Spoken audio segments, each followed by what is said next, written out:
नमस्कार दोस्तों।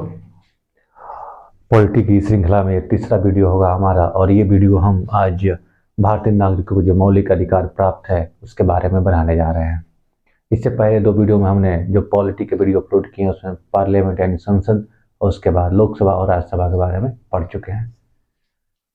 अब हम बात करेंगे मौलिक अधिकार की, यानी फंडामेंटल राइट्स, जो हमें भारतीय नागरिकों को राज्य द्वारा प्रदान किए गए हैं। इनकी जरूरत क्यों पड़ी? तो हमारा देश जो वर्षों से गुलामी की जंजीरों से भरा हुआ था, उससे पहले जब देशी आक्रांता थे उसके बाद ब्रिटिश ने गुलाम रहे। उसके बाद जब हमारा देश स्वतंत्र हुआ तो हमारे देश के जो संविधान निर्माता थे उन्होंने इस बात को महसूस किया कि हमारे लिए हमारे नागरिकों को मौलिक अधिकार मिलने चाहिए। उसी के संदर्भ में संविधान के भाग 3 में अनुच्छेद 12 से 35 के बीच में मौलिक अधिकार को बताया गया है।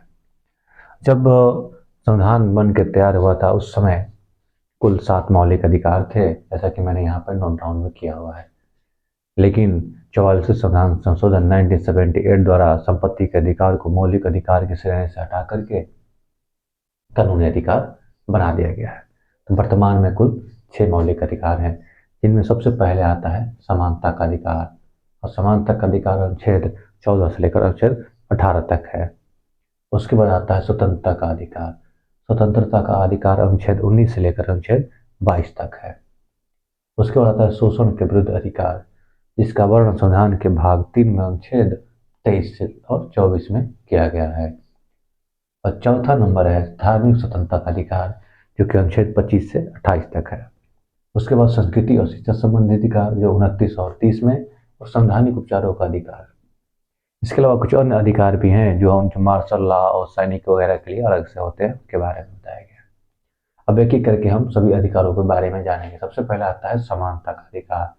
समानता यानी समता या फिर समानता का अधिकार, जिसका वर्णन अनुच्छेद 14 से लेकर 18 तक किया गया है। सबसे पहला आता है विधि के समक्ष समानता। विधि के समक्ष समानता से तात्पर्य यह है कि हमारा देश, हमारा राज्य किसी भी नागरिक को विधि के समक्ष समान मानता है। कोई भी नागरिक, चाहे वो ऊंच नीच और किसी भी धर्म, किसी भी समुदाय का हो, या फिर कोई अमीर हो या गरीब हो, सबके लिए जो विधि यानी जो कानून है वो एक समान है, ऐसा कहता है हमारा अनुच्छेद 14।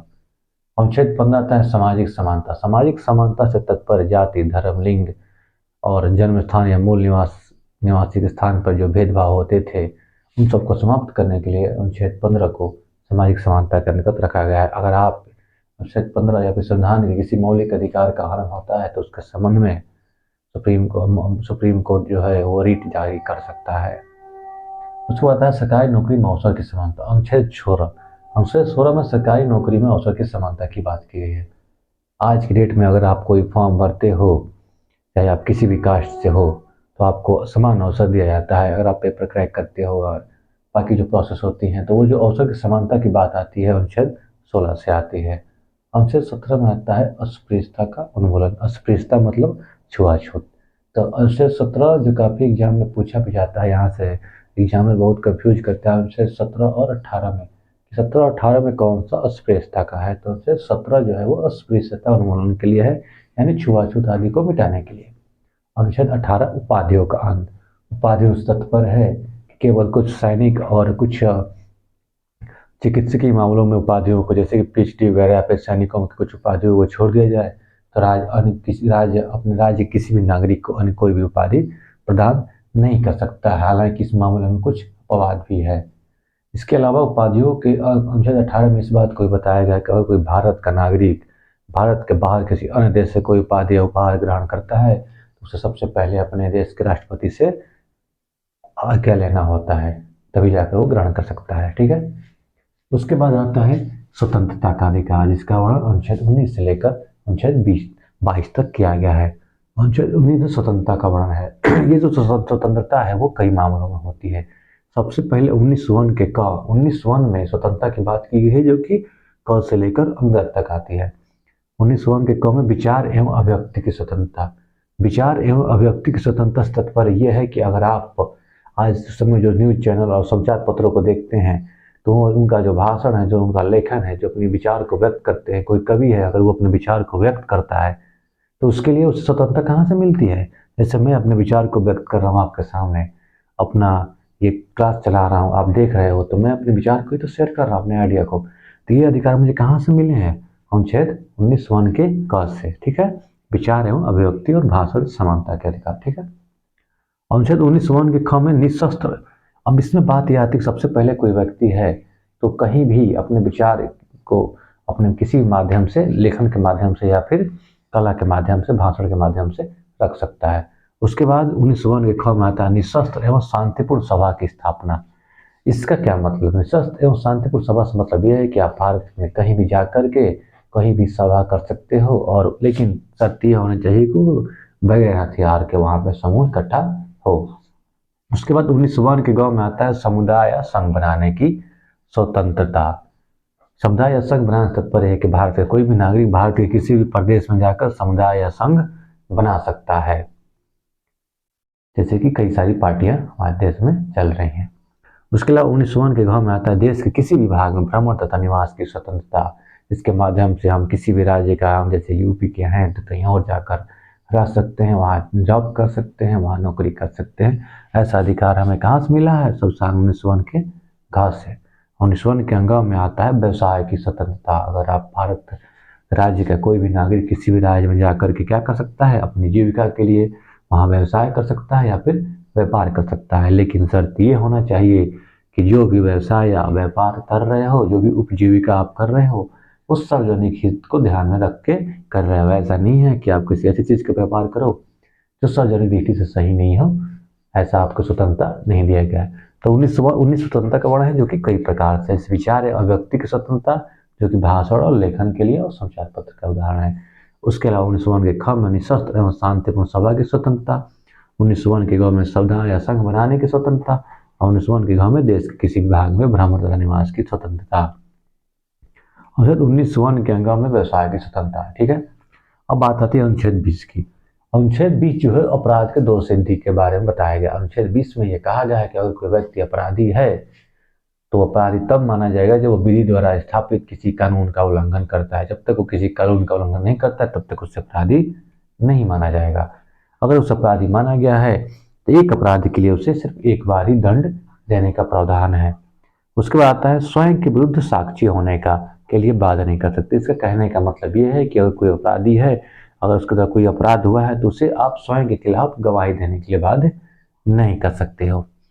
उसके बाद आता है अनुच्छेद 21 जो कि जीवन और शरीर रक्षण की बात करता है, यानी कि राज्य चाहे चाहे राज्य हो या राज्य का कोई व्यक्ति हो, किसी अन्य व्यक्ति को उसके शारीरिक रूप से कष्ट या फिर उसके जीवन को समाप्त करने की आज्ञा नहीं देता है। ऐसा कुछ कंडीशनों में तब होता है जब किसी विधि द्वारा स्थापित कानून जो कि मृत्युदंड वगैरह आदि के प्रावधान है, अगर आप कोई अपराध वगैरह करते हो तभी हो सकता है, वरना आप जीवन और शरीर रक्षा की आपको मौलिक अधिकार प्राप्त है।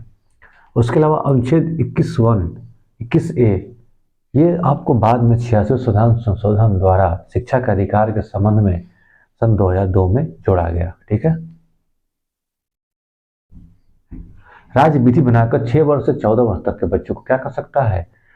सभी बालक बालिकाओं को निःशुल्क शिक्षा दे सकता है। ऐसा प्रावधान किया गया है कि राज्य क्या करे, अपने यहाँ कोई विधि बनाए और 6 से 14 वर्ष तक के जो भी बालक बालिकाएं हैं जो पढ़ना चाहते हैं, आप उन्हें निःशुल्क शिक्षा की व्यवस्था कराएं। ऐसा हमारे मौलिक अधिकार में कहा गया है। अनुच्छेद 22 आता है गिरफ्तारी और बंदीकरण के विरुद्ध सुरक्षा, यानी अगर आप किसी व्यक्ति को गिरफ्तार करते हैं तो गिरफ्तार करने का कारण बताना होगा, ठीक है। गिरफ्तारी के 24 घंटे के अंदर उसे निकटतम न्यायालय में न्यायाधीश के समक्ष उपस्थित होना होगा, पेश करना होगा। तो हमने इस वीडियो के इस भाग में हमने ये जाना कि भारतीय नागरिकों के मौलिक अधिकार जो है वो संविधान के भाग 3 में दिए गए हैं, जो अनुच्छेद 12 से लेकर 35 तक है। उसमें प्रारंभ में कुल 7 मौलिक अधिकार थे, लेकिन वर्तमान में कुल 6 मौलिक अधिकार हैं। संपत्ति के अधिकार को मौलिक अधिकार के श्रेणी से हटा करके अब उसे कानूनी अधिकार बना दिया गया है। कुल 6 मौलिक अधिकारों में समानता का अधिकार, स्वतंत्रता का अधिकार, शोषण के विरुद्ध अधिकार, धार्मिक स्वतंत्रता का अधिकार, संस्कृति और शिक्षा संबंधी अधिकार और संवैधानिक उपचारों का अधिकार।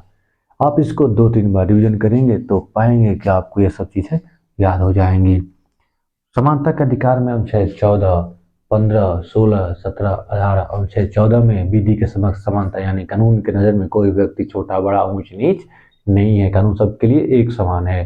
अनुच्छेद 15 सामाजिक समानता की बात करता है, जाति धर्म लिंग के आधार पर आप किसी व्यक्ति से भेदभाव नहीं कर सकते।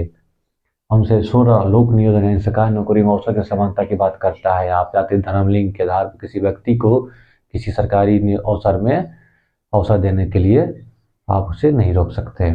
उसके अलावा अनुच्छेद 17 अस्पृश्यता उन्मूलन की बात करता है, छुआछूत के उन्मूलन की बात करता है। वहीं अनुच्छेद 18 उपाधियों के अंत की बात करता है।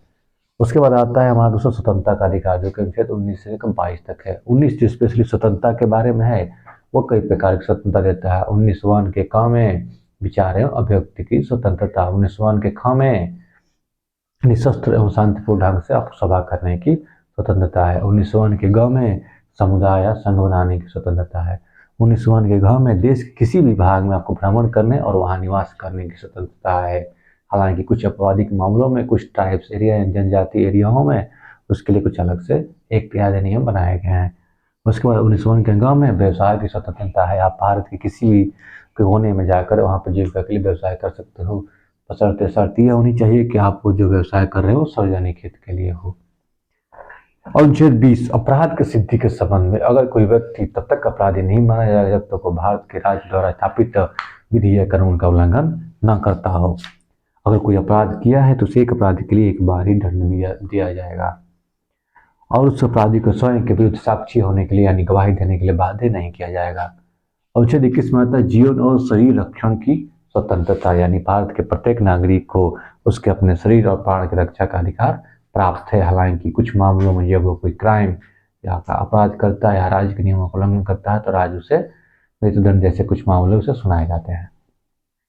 अनुच्छेद 21 में ए में जिसे 86वें संविधान संशोधन 2002 द्वारा जोड़ा गया जो शिक्षा संबंधी अधिकार है, उसमें हमारा संविधान राज्य को यह आदेश देता है कि आप राज्य के प्रत्येक बालक बालिका जो 6 से 14 वर्ष की उम्र तक है उन्हें निःशुल्क शिक्षा देने के लिए आप अपनी व्यवस्था बनाएं। उसके अलावा अनुच्छेद 22 गिरफ्तारी व बंदीकरण के विरुद्ध शिक्षा, यानी कि अगर आपने कोई अपराध किया है, अगर आपकी गिरफ्तारी होती है तो सबसे पहले गिरफ्तार करने वाले व्यक्ति को गिरफ्तारी के कारण आपको बताना होगा। उसके बाद गिरफ्तारी के 24 घंटे के अंदर निकटतम न्यायालय में पेश करना होगा। ठीक है, तो यहाँ पे हमने अनुच्छेद 12 से 35 में अनुच्छेद 14 से लेकर के 22 तक पढ़ा है। ठीक है, उसके आगे के जो भी अनुच्छेद है, जो भी मौलिक अधिकार है, उसको हम अगली वीडियो में पढ़ेंगे। धन्यवाद।